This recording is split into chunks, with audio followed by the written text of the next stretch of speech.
Bhattacharya, the first question to you is about current ranking, which has brought India to the fifth position and pushed the United Kingdom on sixth position. What does it mean in terms of overall global economic order? Well, in plain and simple terms, India is now the fifth largest economy, not on a purchasing power parity basis, purely on a cash GDP basis, nominal terms. And it has left UK behind now, going by the Bloomberg study. You will remember that in 2017, moved ahead France to become the sixth largest economy. There was some expectation that India would have left UK behind a little earlier, but I think the COVID situation affected our growth and size of the economy. And now that the UK economy is still struggling and reporting contraction, India is staying ahead, and therefore it is now the fifth largest economy in the world, which would mean the total size of the economy and in terms of some sort of satisfaction that you may soon race past Germany. Now Germany right now is around $4.2 trillion. India is right now around $3.5 trillion. So maybe it will take another year or couple of years maybe, or maybe a little more to race past Germany, and then India becomes the fourth largest economy. And then scaling past Japan would not be that big a problem because Japan is not very far ahead. So in the next maybe 5 or 6 years, if we continue to grow at the current pace, which is itself is under debate, India may well become the third largest economy in the world. So therefore, it is a trajectory that you get to see from this announcement that India has become the fifth largest economy. This particular study has come days after when GDP number for the first quarter was announced, and it was 13.5%. And on the basis of that, many of the agencies, whether we talk about SBI, Research One or Moody's, they cut the forecast for the year as a whole. How do you see this kind of contrast picture? On the one hand, we are seeing that we have moved one notch up, and on the other hand, we are seeing some kind of revision of growth forecast for the whole fiscal. There is no doubt that growth scenario that we look ahead is going to be challenging scenario because of a variety of factors.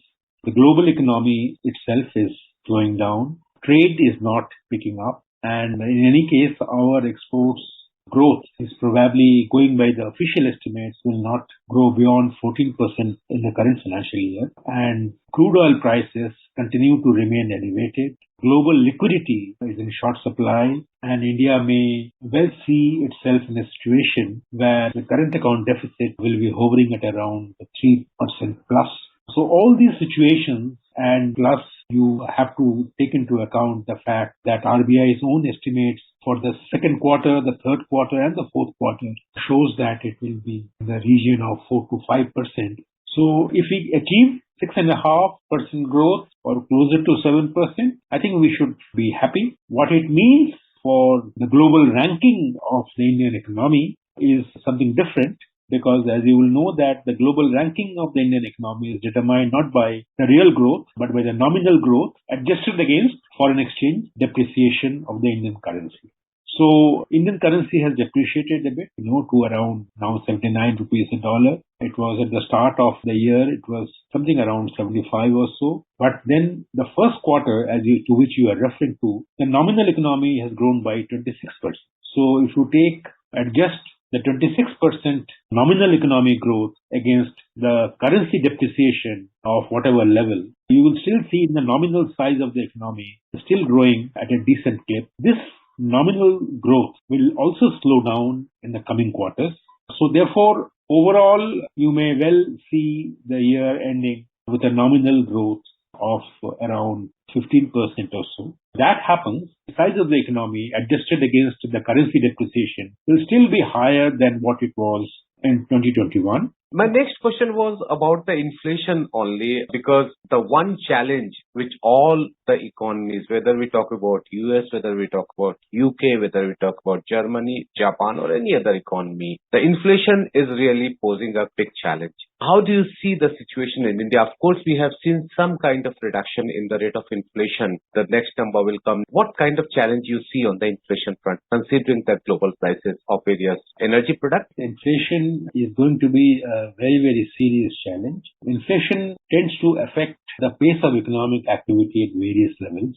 And when you see the product prices go up, you also don't see that India is now experiencing two kinds of inflation. At one level, you are seeing the retail inflation that is hovering at around 7%, for which the Reserve Bank of India is expected to report to the government what it wants to do going forward. But don't underestimate the impact of the wholesale price index base, which is a wholesale price inflation. And that has remained in double digits for almost 16 months consecutively. Right. Now, when the wholesale price index also stays ahead in double digits, and consumer price remains in 6 to 7%, then what you see is actually even the producers who are buying their raw materials, intermediates, inputs at the wholesale price level, their costs are also going up. So the margin is affected. So you will be seeing the impact of inflation not just on the consumer who are buying products and services, but also those who are producing those goods and services, because their margin is coming out. So what I do see in the coming months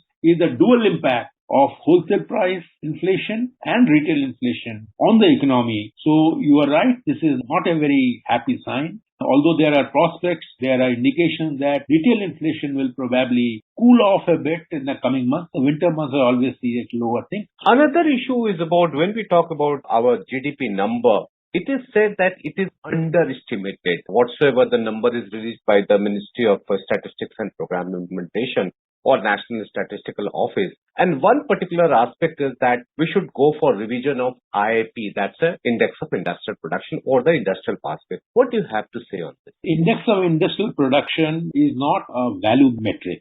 Index of Industrial Production is a volume metric, in a sense that when you look at the IIP, you don't get the value number, you get the volume number, which is what is captured through the use of inflation-adjusted prices, and then it is used for calculating the GDP data. But the latest rounds of GDP numbers are also relying a lot on tax collection data, also on the Ministry for Corporate Affairs return data. Since the current round of GDP data 2011-12, they were revised, GDP numbers have, I would say, the numbers have become far more representative. There is still a lot of estimation that goes on, and there is always scope for revising and strengthening the quality of data that goes into the making of the overall size of the economy and the GDP number. But I think what is right now needed is not to go in for any quick job by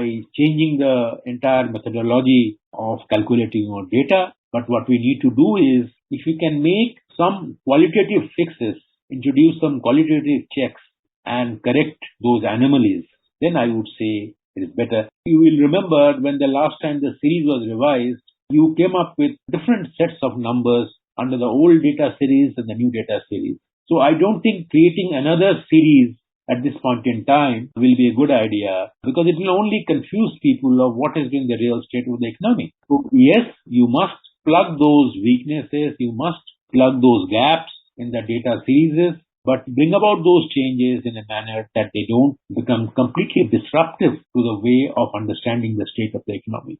Sir, one issue which is also posing some kind of challenge, that is the slowdown in Chinese economy. How do you see its impact on Indian economy? To the extent that import from China is still one of the big items in our import basket. They account for a good chunk of our imports. But if the Chinese economy slows down, it will definitely impact the global economy, because China is the second largest economy in the world. It is also hugely trade dependent. I would say the Chinese growing at 0.4% in April to June period of this year is bad news for the world economy. If it is bad news for the world economy, global demand will also be adversely impacted. And India's hope that it can ride on higher exports. And remember, exports are a very, very important element in the economic growth engine of any country.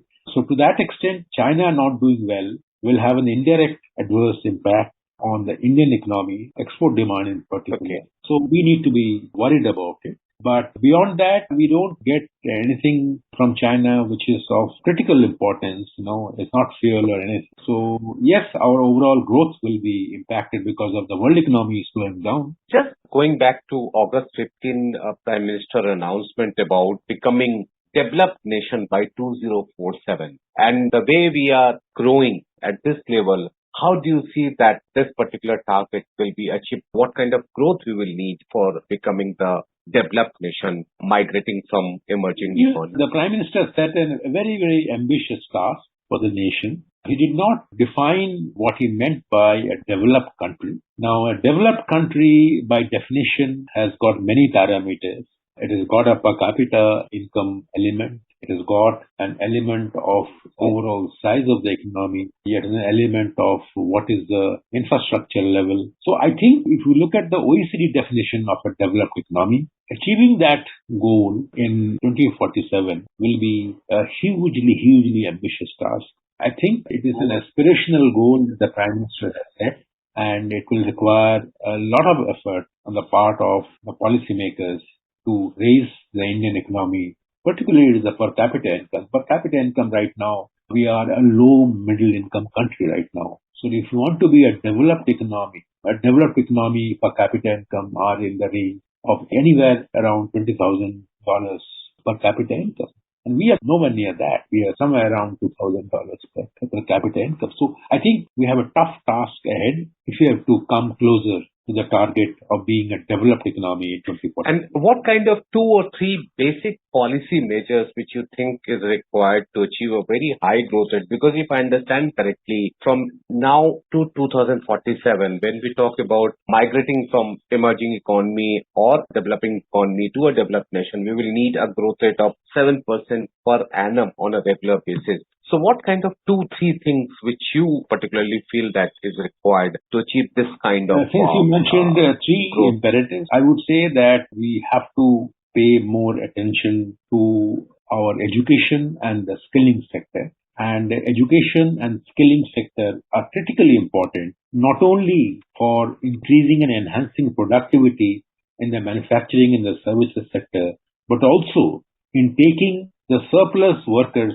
being used in agriculture and making agriculture even more productive and more profitable. So therefore, it is important to make sure that our education sector becomes more vibrant, there is dropout rate comes down, more women come into the education and complete their education so that they can help become part of the workforce.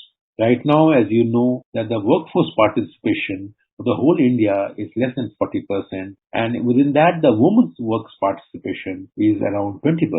So therefore, it is one critical element would be how do you make sure Indians get skilled and get educated at a pace that is rapid. Number 2 would be that how do you make sure that our health parameters, and that is connected with the availability of water, clean water, potable water, they are taken care of. That is number 2. And number 3, that we need to create global linkages in our economic activities. We have opened up in terms of foreign investment and foreign institutional investment, but we seem to be moving in a direction where we are shutting ourselves off from linkages with global supply chains. And that will not happen if we keep raising our tariffs, which we have done in the last few years. So therefore, it is time to take a fresh look at what kind of tariff policies that we need to adopt, and keeping in mind the need to connect Indian industry to global supply chains to sustain exports. Thank you, Mr. Bhattacharya, for talking to us. Thank you.